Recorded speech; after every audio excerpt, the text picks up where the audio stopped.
காலி பாட்டில் திட்டத்தை எச்சில் பாட்டில் திட்டத்தை வாபஸ் வாங்கு.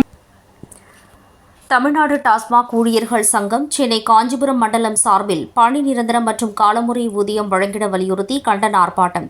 சென்னை ராஜரத்தினம் மைதானம் அருகில் தமிழ்நாடு டாஸ்மாக் ஊழியர்கள் CITU சென்னை காஞ்சிபுரம் மண்டலம் சார்பில் தங்கள் கோரிக்கையை வலியுறுத்தி ஆர்ப்பாட்டம் நடைபெற்றது.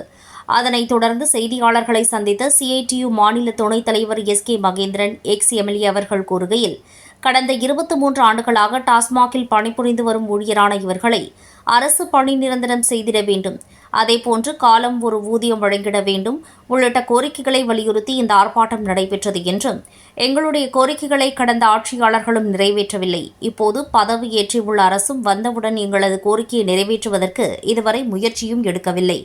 எங்கள் டாஸ்மாக் ஊழியர்கள் மாநில சம்மேளனத்தின் துணை பொதுச் செயலாளர் ஜான் என்கிற ராதாகிருஷ்ணன் அவர்கள் எங்கள் கோரிக்கையை சமூக ஊடகங்களில் பேசியதற்காக தற்காலிக பணி நீக்கம் செய்யப்பட்டுள்ளார். அதனை அரசு உடனே நீக்க வேண்டும். தமிழகத்தில் மட்டும் 4000 மதுபான கடைகள் மூலம் 49,000 கோடி வருவாய் வருகிறது. அரசுக்கு ஆண்டுக்கு வருகின்ற வருவாயில் 25% நாங்கள் தான் பெற்றுத் தருகிறோம். எனவே டாஸ்மாக் ஊழியர்களை பணி நிரந்தரம் செய்து காலமுறை ஊதியம் வழங்கிட வேண்டும் என தெரிவித்தார். மேலும் எங்களுடைய கோரிக்கைகள் நிறைவேற்றாத பட்சத்தில் அரசுக்கு எதிராக மிகப்பெரிய போராட்டம் நடைபெறும் என தெரிவித்தார். ஆண்டு காலமாக தமிழகத்தில் டாஸ்மாக் நிறுவனத்தில் பணியாற்றக்கூடிய ஊழியர்களுக்கு இதர பல அரசு நிறுவனங்களில் பணியாற்றக்கூடிய ஊழியர்களோடு ஒப்பிடும்போது மிக குறைந்த ஊதியம் என்பது வழங்கப்பட்டுக் கொண்டிருக்கிறது.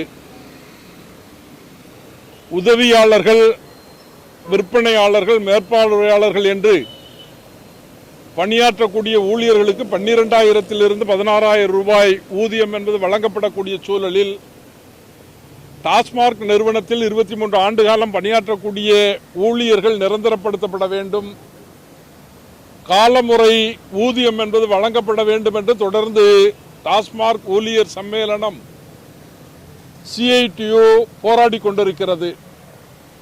புதிதாக அரசு பொறுப்பேற்றிருக்கக்கூடிய சூழலில் டாஸ்மாக் நிறுவனத்தில் பணியாற்றக்கூடிய ஊழியர்களது அவல நிலையை சோசியல் மீடியாவில் பேட்டியாக அளித்த எங்களது சம்மேளனத்தினுடைய துணை பொதுச் செயலாளர் தோழர் ஜான் அவர்கள் நிர்வாகத்தால் தற்காலிக பணி இடைநீக்கம் செய்யப்பட்டிருக்கிறார்.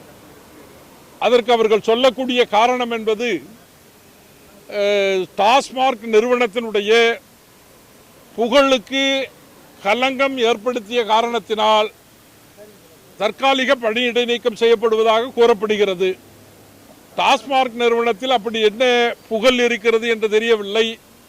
அந்த நிறுவனத்திற்கு என்று ஏதாவது ட்ரெடிஷன் என்பது இருக்கிறதா என்றால் அப்படியெல்லாம் ஒன்றும் இல்லாத சூழலில் அங்கு பணியாற்றக்கூடிய ஊழியர்களது நியாயமான பிரச்சனைகளை புதிய அரசாங்கம், விஜய் தலைமையிலான அரசாங்கம் தீர்க்க வேண்டும் என்று எங்களது கோரிக்கையை நாங்கள் வலியுறுத்தும் போது, எங்களது கோரிக்கையை கூட சொல்லுவதற்கு கருத்து சுதந்திரத்தை இந்த தாவேகா அரசாங்கம் மறுக்கின்ற சூழலில் இதை ஏற்றுக்கொள்ள முடியாது என்று சொல்லி இன்றைக்கு தமிழகம் முழுவதும் டாஸ்மாக் தொழிலாளர் சம்மேளனத்தின் சார்பாக இதுபோன்ற ஆர்ப்பாட்டங்களை நாங்கள் நடத்தி கொண்டிருக்கிறோம்.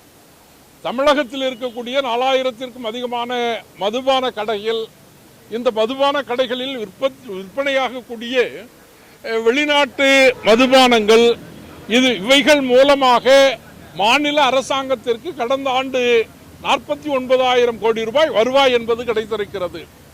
தமிழகத்தில் இருக்கக்கூடிய இந்த அரசாங்கத்திற்கு மாநில அரசாங்கத்தினுடைய வரி வருவாயில் 25% இதன் மூலம் பெறுகின்ற அரசு இந்த நிறுவனத்தில் பணியாற்றக்கூடிய ஊழியர்களை நிரந்தரப்படுத்த வேண்டும்.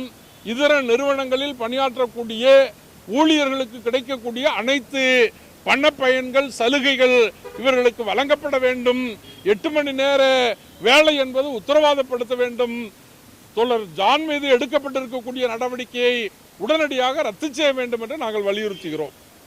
அதாவது நீங்கள் ஒவ்வொரு தொழிலுக்கும் குறைந்தபட்ச ஊதியம் என்பது மாநில அரசாங்கங்கள் தீர்மானிக்கணும். அப்படி மாநில அரசாங்கம் ஒவ்வொரு தொழிலுக்கும் ஒரு குறைந்தபட்ச ஊதியம் தீர்மானித்தால் தமிழகத்தை பொறுத்தவரை 8 ஆண்டுகள் மினிமம் வேஜஸ் என்பது தீர்மானிக்கப்படலை.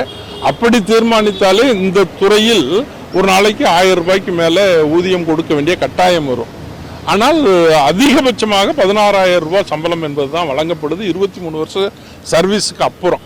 அதனால் ஊதிய உயர்வை கொடுக்கணும். ஏன் இதை நாங்கள் வலியுறுத்துகிறோம்னா, மாநிலத்தினுடைய வருவாய் என்பது ஒரு 2 லட்சம் கோடி, தமிழ்நாட்டில் ஒரு 2 லட்சம் கோடி ரூபாய் மாநில வருவாய் இருக்கிறது. அந்த 2 லட்சம் கோடியில் 25% 49,000 கோடி ரூபாய் இந்த துறை மூலமாக அரசுக்கு வருவாய் கிடைக்கிறது.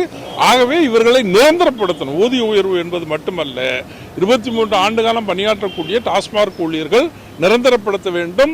ஒருவேளை விஜய் தலைமையிலான தாவேக அரசு அதை நிறைவேற்றவில்லை என்றால் கடுமையான போராட்டங்களை இந்த மாநில அரசு சந்திக்க வேண்டிய நிலைமை ஏற்படும். இந்த ஆர்ப்பாட்டத்தில் சிஐடியு தென்சென்னை முருகானந்தம், டாஸ்மாக் சம்மேளன மாநில துணை பொதுச் செயலாளர் KP Ramu, G Satish, S Vadivel, TASMAC ஊழியர் சங்க செயலாளர் ப பாக்கியராஜ், தென்சென்னை S பூராசாமி, மத்திய சென்னை R கார்த்திகேயன், காஞ்சிபுரம் தெற்கு PS பன்னீர்செல்வம், வெங்கட் கிருஷ்ணன் உட்பட 100க்கும் மேற்பட்டோர் இந்த கண்டன ஆர்ப்பாட்டத்தில் கலந்து கொண்டனர்.